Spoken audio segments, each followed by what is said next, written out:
안녕하십니까. 서울 아산병원 이비인후과 박홍주입니다.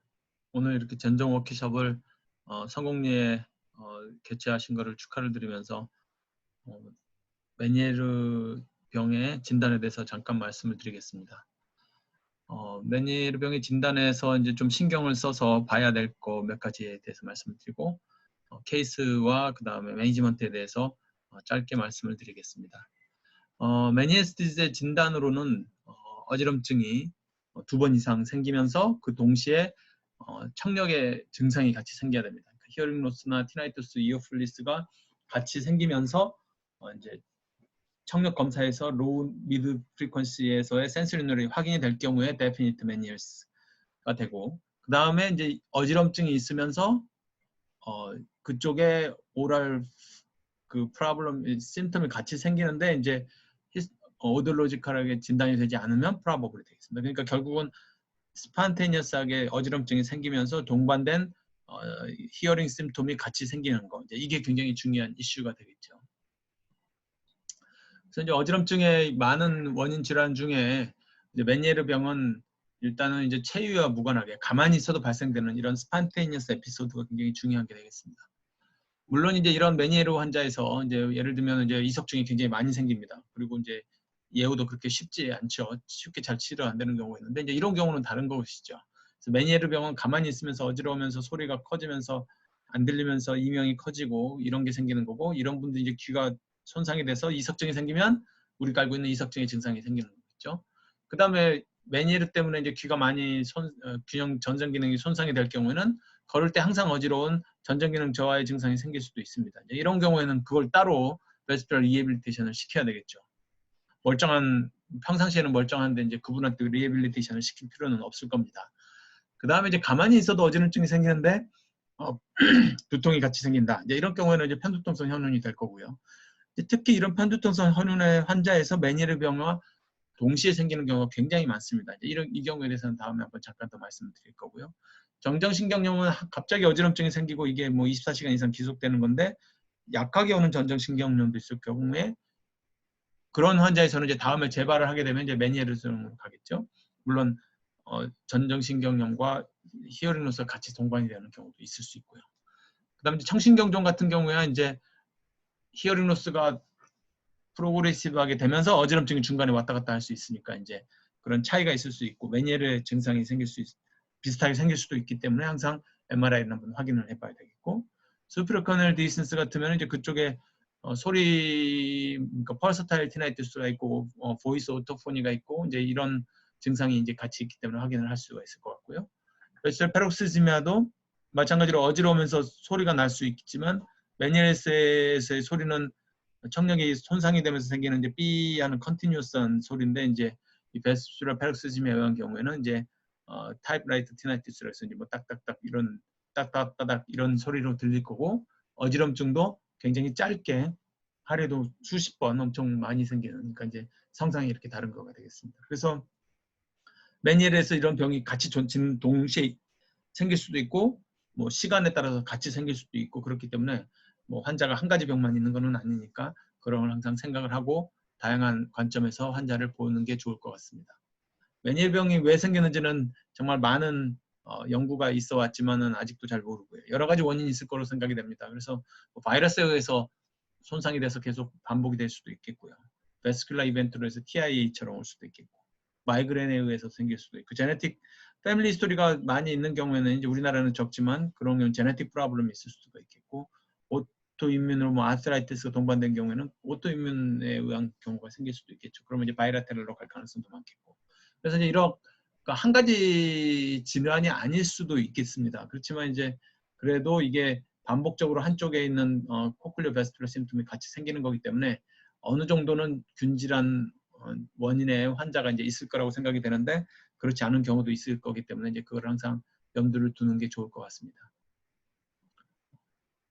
그 다음에 이제 왜 문제냐면 이제 엔도리프트 하이드롭스가 이제 있는 게 중요한데, 이제 뭐 오톱시에서야 이제 확인이 되지만 요즘에는 이제 MRI가 굉장히 발달이 되어 있지 않습니까? 그래서 귀 안에 넣든지 IV로 가돌리즘을 넣어서 확인할 수가 있는데, 메니에르 환자에서는 데피니트 환자에서는 거의 대부분에서 이 엔도리프틱 하이드롭스를 확인할 수 있습니다.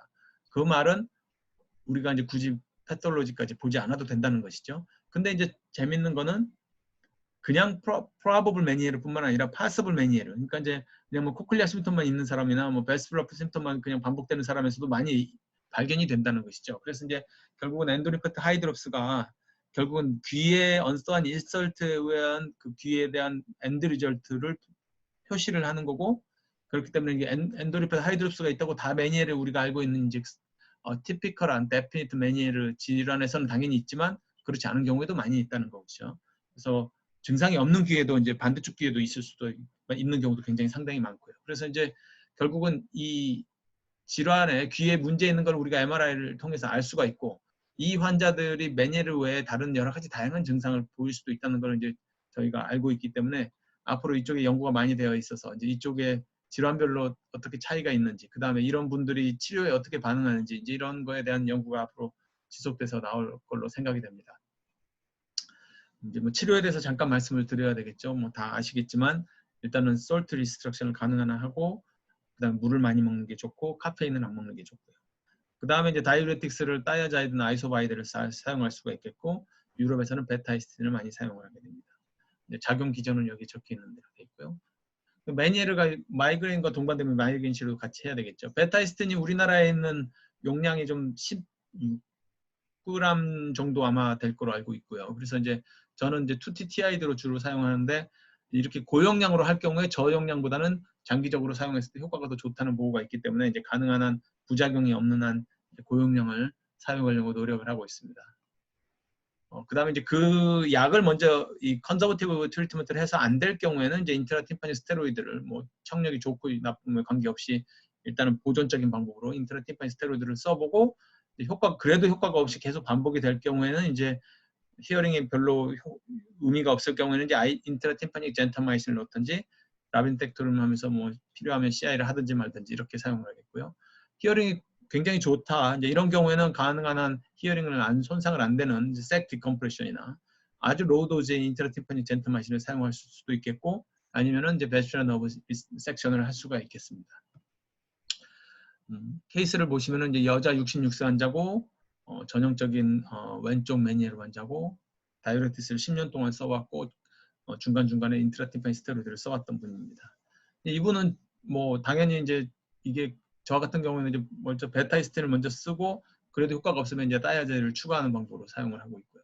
그래도 이제 효과가 없기 때문에 이제 청력이 상당히 사용할 만한 쓸만한 청력이기 때문에 이제 엔도르핀 색 디컴프레션을 먼저 했고, 그래도 여전히 반복돼서 해서 이제 스테로이드를 주다가 결국은 안 돼서 이제 인트라팀파닉 젠타마이신을 환자의 상의 끝에 이제 하게 됐습니다. 근데 이제 이런 젠타마이신 효과가 없었습니다. 이제 효과가 없는 분은 아무리 주사를 젠타마이신을 넣어도 보통 며칠 지나면은 뭔가 어지러운 느낌을 느끼는데 이제 그런 느낌이 전혀 없고요. 그래서 결국에는 이제 이스로 팀파노토미를 해서 이제 라운드 윈도우에 이제 슈도 멤브레인이 있는 걸 확인하고 그거를 제거한 다음에 이제 젠타마이신을 젤폼에 소킹을 해서 넣은 다음에 이제 그 다음에는 당연히 청력은 조금 떨어졌습니다. 그러니까 이제 40에서 54dB로 떨어졌는데, 여기 보시면 이제 워드 디스크리미네이션 스코어가 100%에서 68%로 떨어져서 이제 아무래도 보청기를 사용할 수 있는 귀지만 조금 떨어진 게 좀 아쉬운 안타까운 면이 있습니다. 여자 32세 환자는 왼쪽에 이제 메니에르 진단이 됐는데 이제 머리가 아픈 동반되는 환자고요. 이 환자도 마찬가지로 스테로이드를 먼저 썼고, 마이그레인에 대해서 치료를 토파맥스나 아미트르틴이나 플루나진 여러 가지 사용을 했고, 그래도 여전히 어지럼증이 호전이 안 됐기 때문에 이분은 이제 청력이 너무 좋기 때문에 이제 로우도즈 젠타마이신과 이제 베스츄랄 너브 리섹션과 색 디컴프레션을 다 이제 고려를 해봤는데, 이제 환자가 베스츄랄 너브 리섹션을 이제 선택을 하셨습니다. 이게 이제 제가 웬만하면 수술을 거의 안 하는데 이제 이분에는 청력이 너무 좋고, 그다음에 이 어지럼증과 머리 아픈 게 해결이 되지 않기 때문에 수술을 시행했고, 상당히 오랜 기간 동안 고생을 많이 하셨고, 결국에는 이제 요즘 최근에는 상당히 그래도 이전보다는 많이 호전되는 것을 보이고 있습니다. 그래서 이렇게 치료를 해서 250명 정도의 결과를 보면 거의 대부분이 메디케이션으로 다 해결이 됩니다. 그래서 이제 프라보블 메니에르에서는 거의 90%에서 메디케이션이 되고, 데피니트에서는 74%, 그 다음에 인트라팀파닉 스테로이드를 필요할 때마다 PRN으로 해서 인젝션을 하게 되면 프라보블 메니에르 환자에서는 거의 치료가 다 되고요. 데피니트에서는 한 6% 정도에서 이제 추가적인 치료가 필요합니다. 그래서 스테로이드가 안 되기 때문에 이제 젠타마이신이나 뭐 색 디컴프레션이나 이제 너브 리섹션을 하게 되겠습니다. 잠깐 말씀드리면 인트라팀파닌 스테로이드는 한 반반 정도 한 번에 되는 경우도 있고 여러 번 필요할 때마다 이제 약 먹다가 해결이 안 될 경우에 이제 PRN 개념으로 주사를 맞게 되겠고요. 이제 데피니트에서 9명 정도가 이제 호전이었었는데 그분에서 이제 스테로이드를 내부는 스테로이드 젠타마이신 인젝션으로만 끝났고 내부는 그 인젝션이 효과가 없었기 때문에 결국은 익스프로팀파노토미를 하게 됐습니다. 그다음에 이제 한 번은 조금 전에 말씀드린 것처럼 이제 너브 리섹션을 한 경우가 되겠고요. 그래서 이제 인터팀파닌 젠타마이신을 잠깐 말씀을 드리면 젠타마이신으로 그냥 보통 이제 제가 치료한 환자들은 대부분 이제 넌 서비서블 환자인데 이제 두 분이 서비서블 히어링이었지만 그러니까 청력 자체가 조금 떨어지긴 하지만 디스크리미네이션이 상당히 많이 떨어졌습니다. 그래서 이제 결국은 디스크리미네이션이 좀 떨어지는 거는 항상 고려를 하고 있어야 되겠고요. 환자한테 떨어지지 않을 수도 있지만 어느 정도는 떨어질 수 있다. 디스크리미네이션 자체는 좀 떨어질 수 있다. 이거를 항상 환자하고 잘 상의를 하셔서 해야 되고 가능하면 이제 이런 디스트럭티브한 거를 안 할 수 있도록 환자하고 잘 상의를 해야 되겠죠. 그 다음에 뭐 라이프스타일 모디피케이션도 굉장히 강조를 많이 하고 그다음에 필요하면 스테로이드도 쓰고요. 이게 이제 그림에 보시는 것처럼 이렇게 젠타마이신을 넣어도 효과가 없는 경우에는 이제 열어보면 이렇게 슈도 멤브레인이나 어디전이 있는 경우가 많이 있습니다. 그 다음에 이제 잠깐 동안 이제 메니에르에 대해서 마이그레인과 동반되는 걸 말씀을 드리면 메니에르 환자에서 마이그레인이 굉장히 많습니다. 보시면 저희 환자에 보면 한 35%가 되고요. 데피니스트에서는 남자는 22%, 여자는 40%. 그러니까 오버롤이군요. 30%, 40%. 그러니까 상당히 많은 환자에서 있고요. 특히 프라버블에서도 굉장히 많이 있습니다. 그래서 이제 이 메니에르에서 마이그레인에 동반되는 거 확인을 하셔서 같이 치료를 해주는 게 좋겠고요. 특히 이 바이레테럴 레테를 굉장히 중요한데요. 바이레테럴이 있는 환자에서는 메니에르 환자에서 마이그레인이 거의 저희 환자에서는 분에서는 거의 다 있었습니다. 그 말은 이 바이라테랄러티하고 메니에르와 마이그레인의 관계가 굉장히 이제 중요한 거고요. 아마도 마이그레인이 양쪽을 다 영향을 줘서 그랬을 가능성이 상당히 높다고 볼 수가 있겠습니다. 프라버블에서는 당연히 양쪽에 다 더 높은 빈도로 보이고요. 그럼 이제 주요 관심사는 그러면은 치료 결과가 어떨 것이냐 이제 주 관심사가 되겠는데 마이그레인이 있을 경우에 그 마이그레인을 적절하게 치료를 하면서 메니에르 치료까지 같이 동반을 할 경우에는 그 결과가 크게 차이가 없었습니다. 이제 그 말은 마이그레인이 메니에르에 영향을 줘서 패토피질로 영향을 줄 수도 있지만 마이그레인을 치료를 제대로 할 경우에는 메니에르에 대한 치료 방법은 마이그레인이 있고 없는 환자와 차이 없이 거의 대부분은 똑같은 결과를 받기 때문에 근데 만일에 환자를 보실 때 특히 바이라테랄 메니에르가 있는 환자에서는 이러한 마이그레인이 있을 확률이 굉장히 많습니다. 그렇기 때문에 이 환자를 보실 때 이 마이그레인이 같이 동반되는지를 항상 환자에게 확인을 해보는 게 중요할 것 같고요. 그런 경우에는 그 치료까지 같이 하는 게 중요하겠습니다. 그래서 이제 요약을 말씀드리면 메니에르의 진단은 우리가 알고 있는 그 심톰을 히스토리로 확인을 하는 게 굉장히 중요하겠고요.